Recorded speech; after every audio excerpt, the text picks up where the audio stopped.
Happy New Year, everyone. 2016. It's time for another year of Lectora Live, your inside track into Lectora.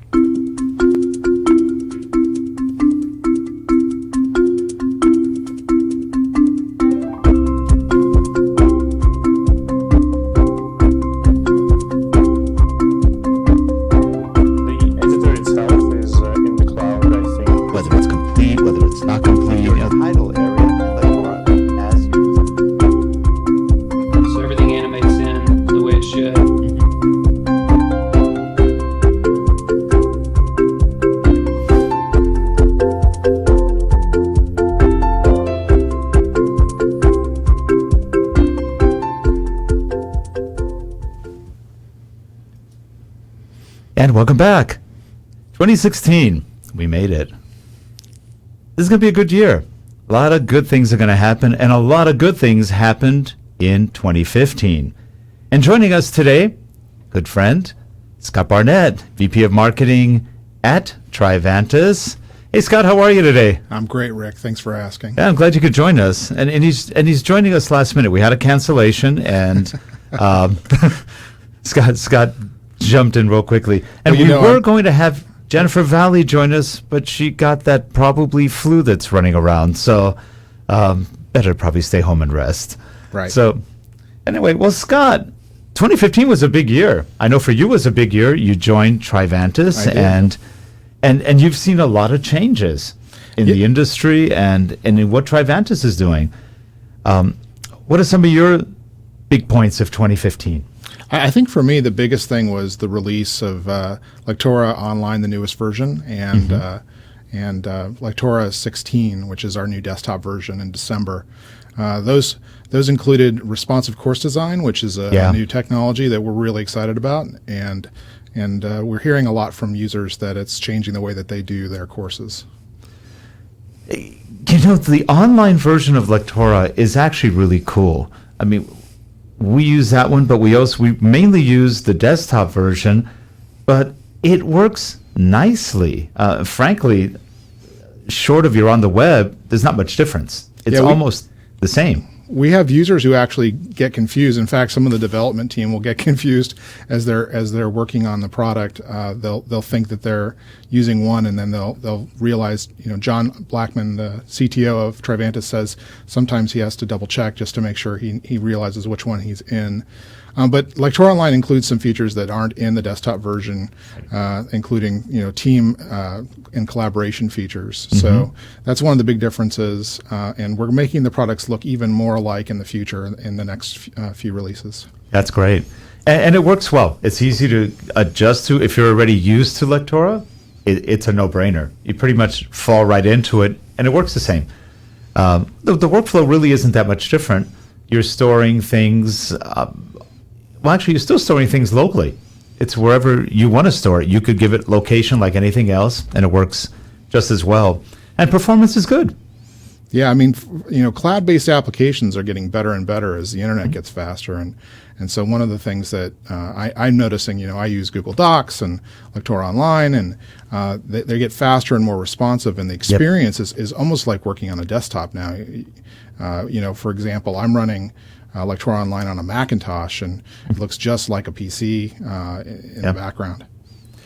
Which is nice because a lot of apps do not run. I mean, Storyline doesn't run on a Mac unless you're in VMware Fusion or Parallels. Captivate runs on a Mac, and it runs so-so. It's okay.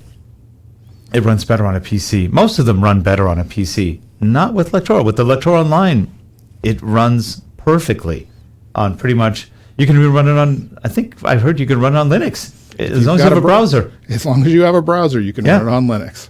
So that's pretty good. There are enough Linux geeks out there. That's for you out there. If you like Linux, you're covered. It's a good thing.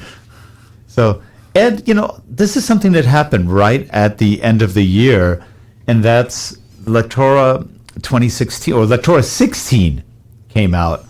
And people are probably going, wasn't it 12? We jumped forward. Yeah, you missed 3 versions. Yeah. So you've got to catch up.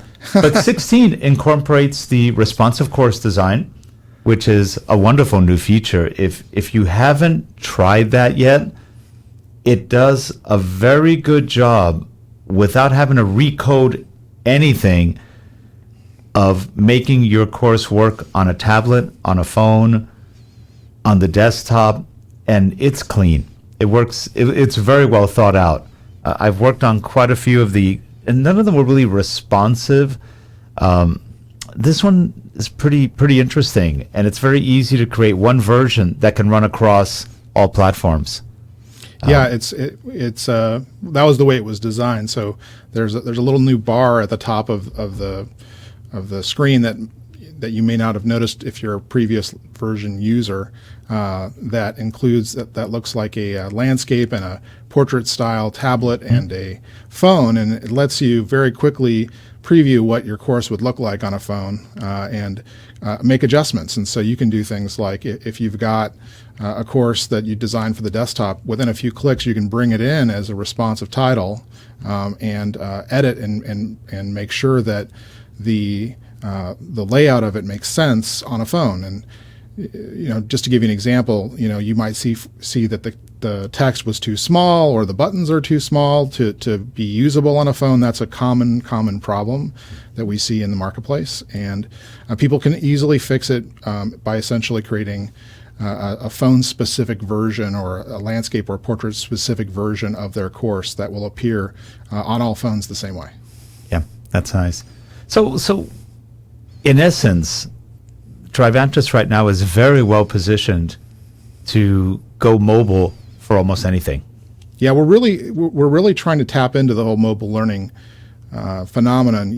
There's a stat that was released last year that said that more households access the internet over a mobile device than they do over a desktop computer now. Interesting. So there's this inflection point that's happened because mobile is less expensive, it's ubiquitous, it's convenient. And learners are accessing via mobile increasingly too. And so the marketplace is really moving this direction. And we're really excited because we're well positioned with both responsive course design and our Course Mill mobile products to not only allow people to author learning for a mobile device, but deploy it on a mobile device and do really interesting things with the deployment. Now, are you finding that a lot of the corporate customers you have are going mobile, or are they still kind of touching the water a little bit, feeling how cold is it, how secure is it? What percentage do you think are actually doing mobile right now? In terms of design, it's a huge driver for the future for our customer base. We're also noticing that with our new Course Mill mobile product, that people are increasingly interested in doing things like making sure that the course works well, even if you're not connected to the internet, which is one of the key selling features of that product. Yeah. So to give you an example, a major airline uses it to train their pilots when they're on long-distance flights. There's no internet connection on those flights over international waters, for example. But when the pilots get back, their course results are uploaded to the LMS, and it's a great experience for the users.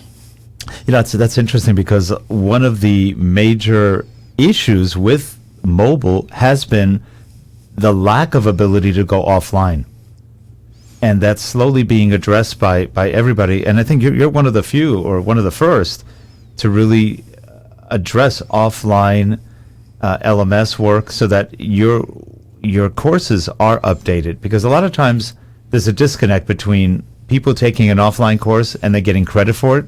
They have to submit paperwork or write notes, and it makes it very tricky. This happens automatically. That's right. So the product will record the information in Course Mill Mobile, and then Course Mill Mobile will act as a bridge with the LMS to push via the API information, for example, into a system like SuccessFactors or Course Mill itself if you're using Course Mill. Yep, that's great. Yeah, by the way, if you're wondering, Scott is in studio. It's just that he's about 10 feet that way from me, and I'm on this side. And the way we're set up, we don't have any place we can sit like right next to each other, unless we set everything up outside into our open area. But this was easy, and he looks marvelous today. So thank you. So do you. So some of the other things we're doing in 2016 that I'm pretty excited about, we're working hard on our community. We had a number of conversations with customers, including you, Rick, and heard what you had to say about what you're looking for in a community. And it goes beyond a forum. And it even goes beyond some recently launched things. In 2015, we launched contests for the first time, which is something that we're getting great response from users on, and we're getting some great content from users. And we're starting to give people weekly awards or contests. It's biweekly contest awards to show them appreciation for the work that they're doing, but also to allow them to share it within the community. And so contests are a new area that we recently launched, but we're going to be taking it even beyond that. We're going to have our content very easily findable within the community, and there are a number of other things that we're working on with it. That's really good. It's funny because the concept of community, a lot of people think of as strictly as a forum. Yeah. But that gets boring because it lacks the personal interaction. And I noticed that over the last year, you guys have done an enormous amount. You've rolled out a new and then even a newer one after that. You've been making changes to it. And you guys hired Jennifer Valley, who's the community manager, and she's doing a great job. She is. And it's more fun getting on because it's a little more personal as an experience. And you've got people like Sergey Snegarov, who really is in there a lot. He's one of the local Lectora gurus who just spends a lot of time helping people out. I think that's fun. We're really grateful for people like Sergey who get in there, Matt Noterman, get in there and help out other users. I mean, that's one of the key things about a community is you want a group of users helping each other to get better, and we're seeing that spirit in the community. So some of the other things we've got planned in the community that I think people will be excited about, we'll be focused on allowing people to look for jobs, for example, so they'll be able to post jobs. They'll be able to post their content, which they do today, but there will be incentives, for example, to do so, and free content will be there, resources will be there, an increasing amount. And we'll be setting up a marketplace even for folks who want to do things like sell their content, sell templates, et cetera, on that are Lectora based. That'll be really good. Yeah, because right now with a lot of the communities, but with Lectora, it's hard to find people who actually make Lectora products. You've got people like Sergey with Branch Track that works with Lectora, and a couple of others, but there's not a lot who are easily found. So this should help. We've got the eLearning Brothers integration, which brings in a lot of content. So I would say that is a major source of content for folks. But I absolutely think that we can get a lot further, and users would be a lot happier if they could share content more, share resources more, pictures and courses and it's one thing to be able to build a course from scratch. It's another to be able to take someone else's course that's really complex, maybe a game or something that you've never built before, deconstruct it, and it will teach you new fundamentals that can be really great for mastering the tool set. That's true. And something else is happening that should be a lot of fun, and that is the Lectora User Conference for 2016, Fort Lauderdale. Yeah, we've announced it. It's coming up in May. We're really excited about it. Lots of details on the website for folks who want to sign up. And we've even got some early bird pricing for folks. So if you sign up before January 31st, you can sign up for $795, which is $100 savings.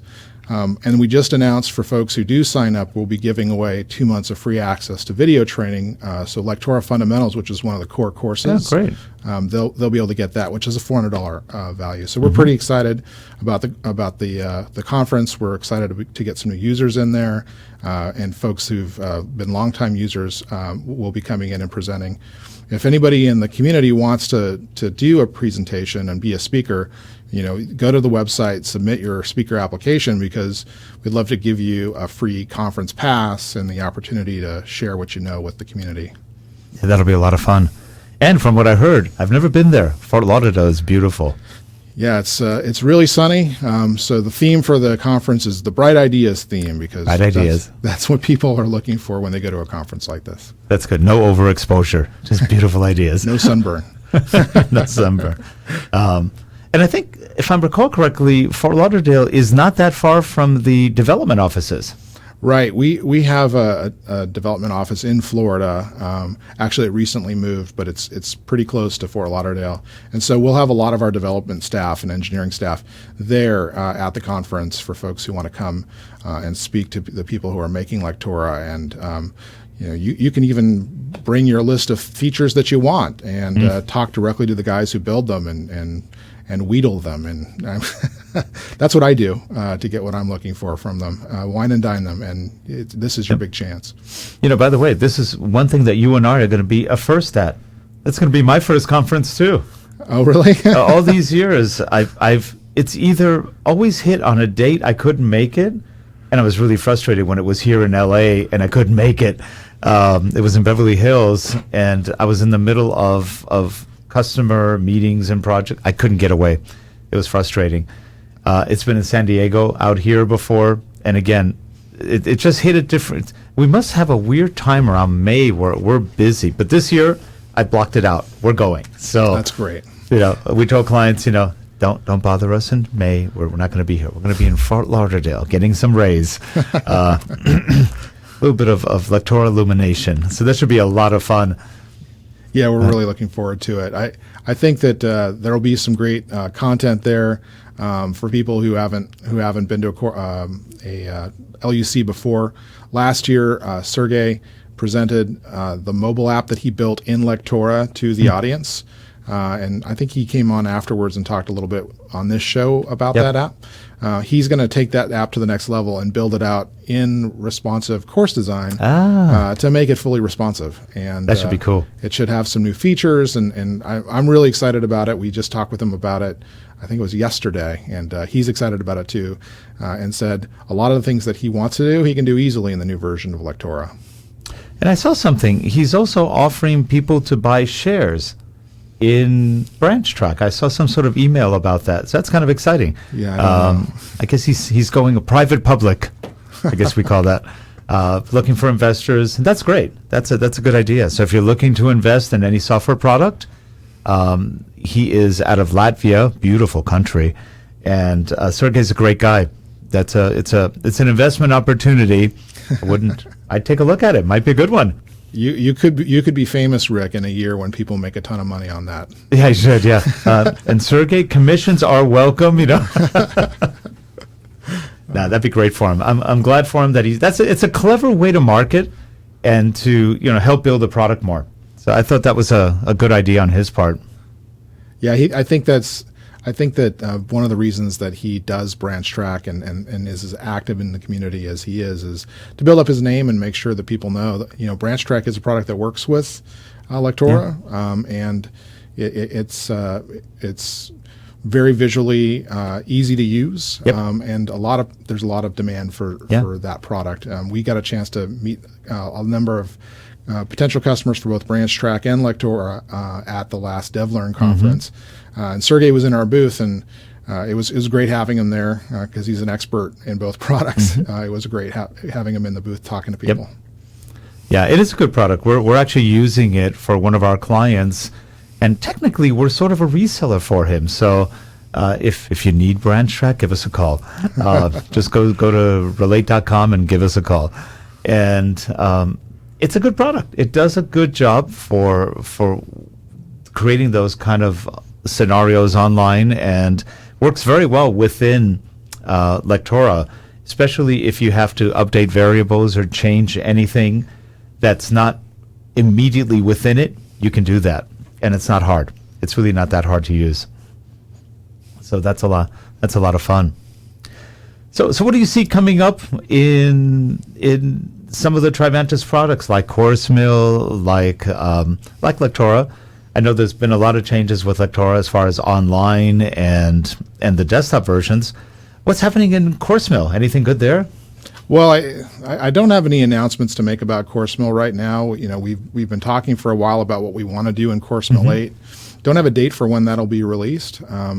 But in terms of what we're hoping to do with that product, I think it's to rebuild the product from the ground up in many ways. Interesting.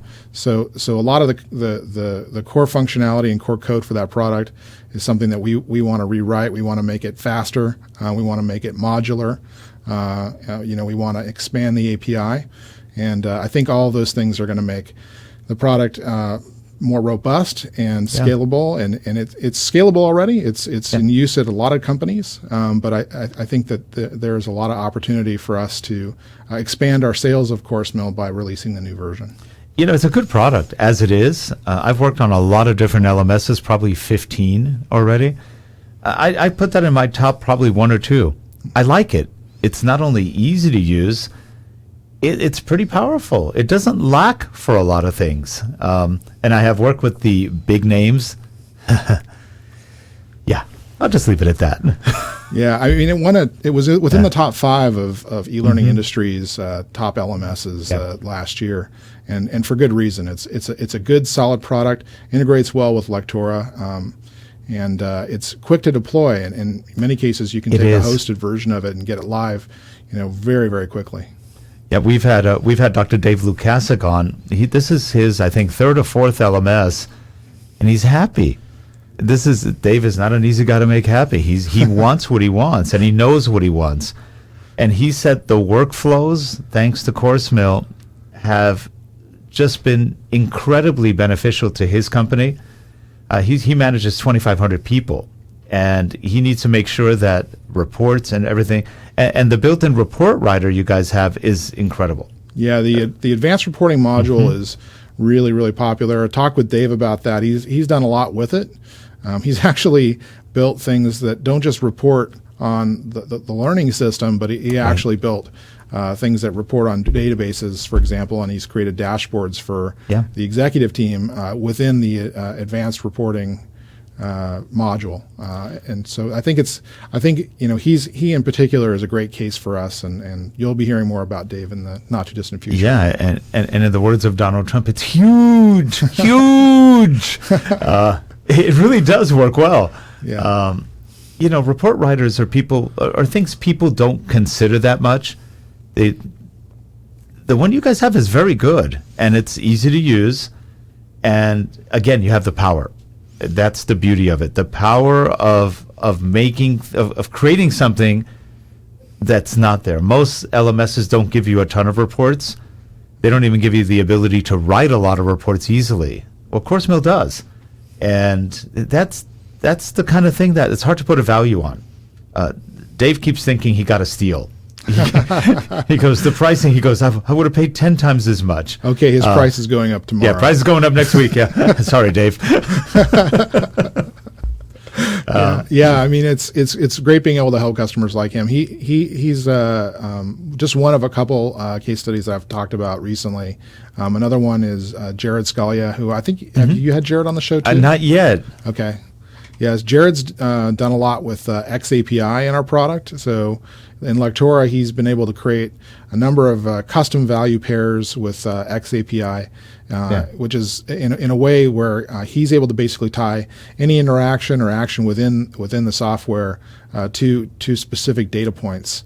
And then using XAPI, he would push it out to his LMS and his LRS and be able to do a lot of advanced data mining. So he's shown a number of folks the potential for XAPI, and that's one of the key story points too that I think for 2016 we're going to be getting out there into the marketplace. And by the way, Jared was on the show. Oh.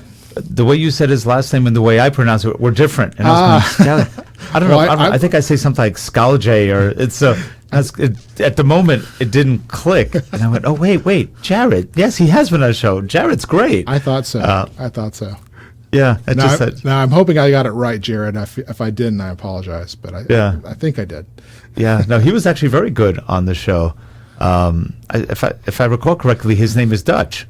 It was a Dutch last name. I think so. So the J sounds like a Y or something. It's like Scalje or something like that. Yeah, and I was pronouncing it wrong. I think it was like Scalje or something, but That's anyway. what it looks like on paper. But I was going, I know the Jared. Who's the other guy?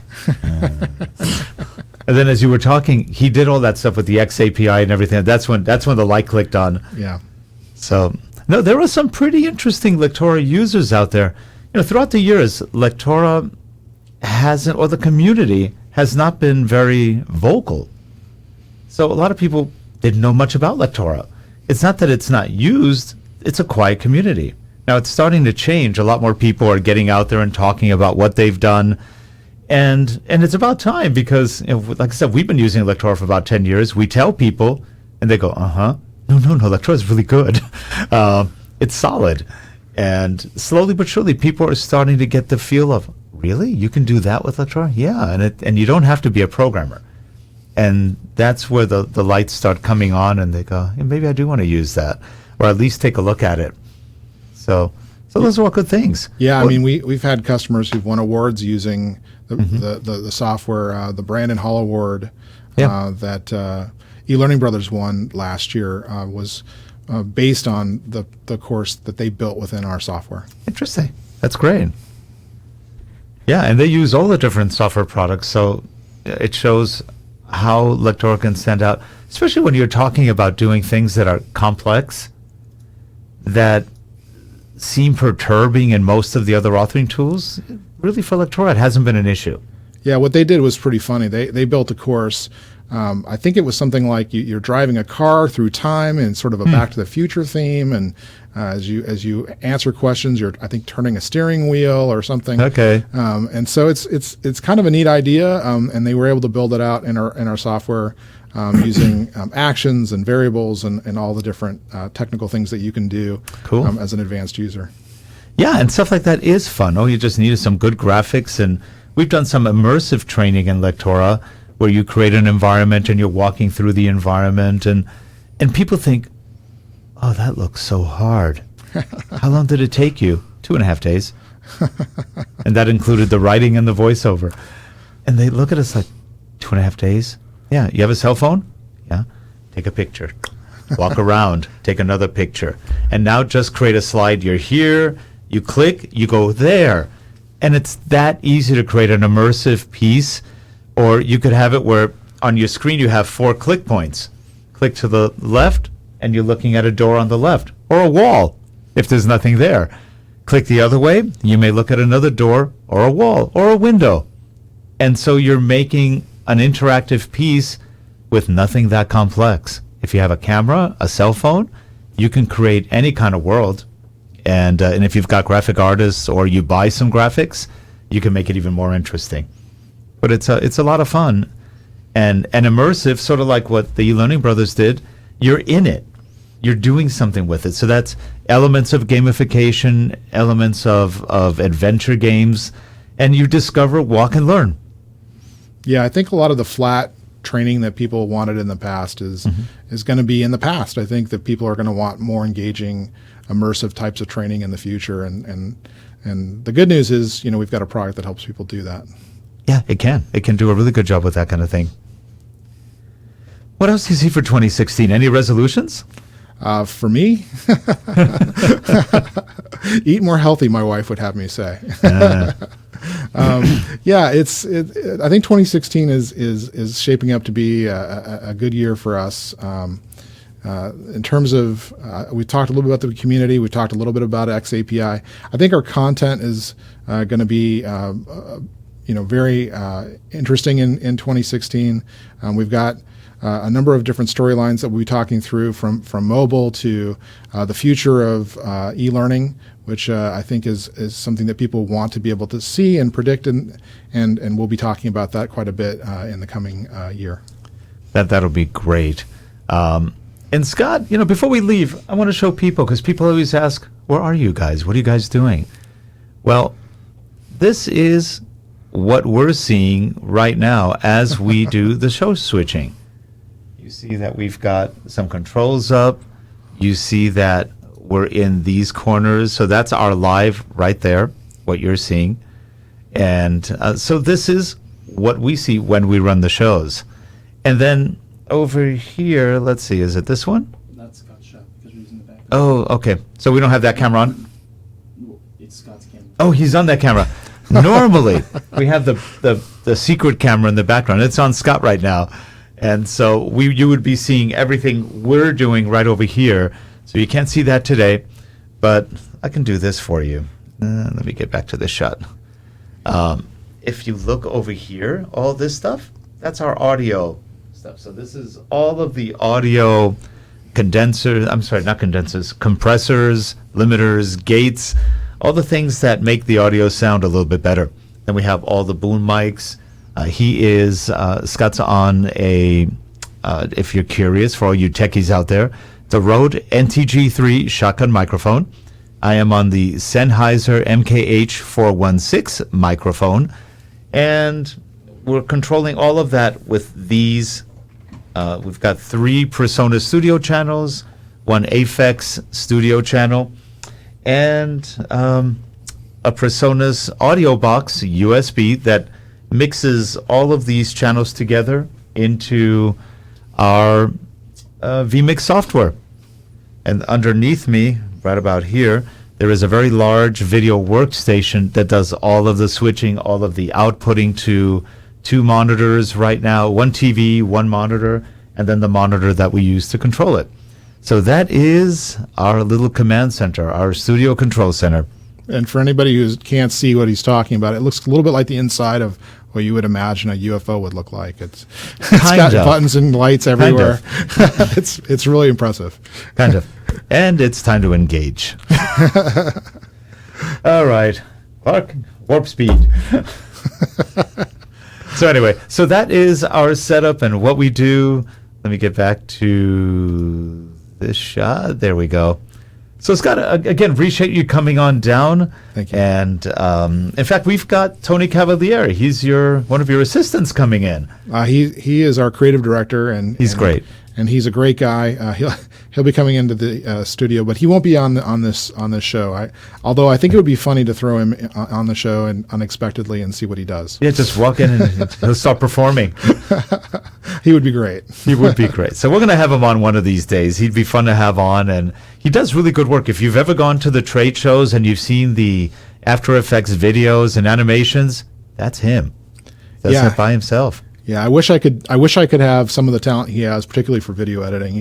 He's really solid, and yeah, he is talented. He's done a lot of your website too in the past, I think, too. Yeah, he has. And we're working on. I don't know if I told you this last time. We're working on our new website. Looks really impressive. He and Tony Lectora, who's also on my team, are building that out. I'm sure he appreciates the shout out. They're doing a fantastic job. Oh, that's great. Well, Scott, again, appreciate it. A Happy New Year to you. Thank you. And, Happy New Year to you. Thank you very much. And we're looking forward to a great new year. I hope you are too. We will see you next week on Lectora Live. Have a good one, everyone. Bye-bye. Thank you, everybody.